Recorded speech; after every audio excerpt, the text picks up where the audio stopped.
we are here at New York Comic Con, and we have a very special guest from Webtoon.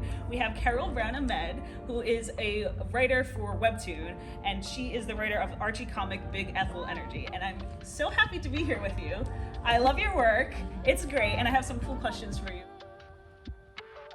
What inspired you to focus on Ethel's character and bringing her to the forefront in the story? For Ethel, so she's always been my favorite Archie character. And when I was a kid, I wanted more Ethel, and I felt like she was sort of given a hard time, and it wasn't really deserved. And the focus is always on the big four, right? Archie, Jughead, Betty, Veronica. And I was like, I want them to be in my story, but I want the opportunity to sort of elevate another character that I think didn't get her due. So that's why Ethel. What has been your favorite part about writing for a platform like Webtoons? The thing that I like about it is it's episodic, so it's not like I write it all in one go and then it's done. The story can evolve as I write it, and I have an opportunity to sort of alter it based on feedback, based on how my opinions of the characters change. It's always evolving, which I really appreciate. I could sort of add a question here because you mentioned feedback. Is there like a specific thing that like one of your commenters or like fans or like something that you're like, oh, I need to add this to the story?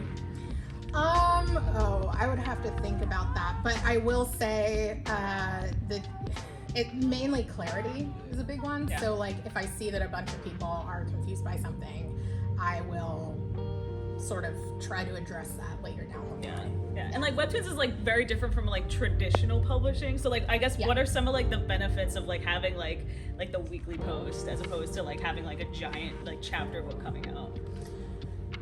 The benefits of a weekly. Well, you can focus on like each episode sort of has its own focus, and it's sort of there's like the main story and then there's the little sub stories, but they're kind of bite-sized. Like there isn't a ton that you have to work in every single episode because you have room over the course of the season. Like if you don't focus on one character's story in episode 5, that's totally fine because then in episode 10 you can pick back up. Right. Are there any personal experience or influence that shaped the storyline or character dynamic in Big Ethel Energy? I like that response already. Yes, it's all personal. It's very personal. I have, like Ethel, romance is the thing that's the hardest for me in life. And so Ethel is sort of a way for me to work out some of those feelings and things that I haven't necessarily understood. It's sort of, so I'm autistic and I don't always understand what's happening as it happens to me emotionally. So writing it out in Ethel is a good way, like when I put it on the page, I can read it back to myself and be like, wait, this is actually, now that I've written it about her, I can see how that applied to my own life. I love that. And I guess since it is personal, it's like, how is it like collaborating with like an artist? Because I know sometimes collaborative work can be like a little difficult because like the person might not get your like ideas or images. Like how is it for you working like collaborative with an artist? It's awesome. Yay. It helps that I am a terrible artist. So it's, I'm just so grateful for her. But my artist Siobhan, she's so amazing. I think her strong suit is one, the fashion. This is amazing. Yes. And two, she's so good with little like micro expressions, and that's so important in a story where I think a lot of the feelings are on the subtler end. I love it. Like we don't really I don't have issues with the way she does it because she hits it out of the park the first time. That's great. Every time. Any advice to newer writers or maybe even like artists who want to start using like Webtoons as like a platform? Yeah, I will say I had never written a comic before Ethel.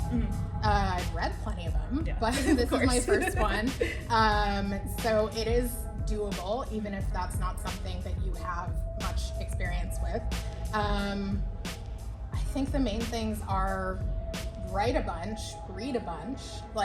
So even though this is my first comic, I have been a writer for a million years. So like I I wrote so many things leading up to this that helped me get to this point. So you do need that practice. Yeah.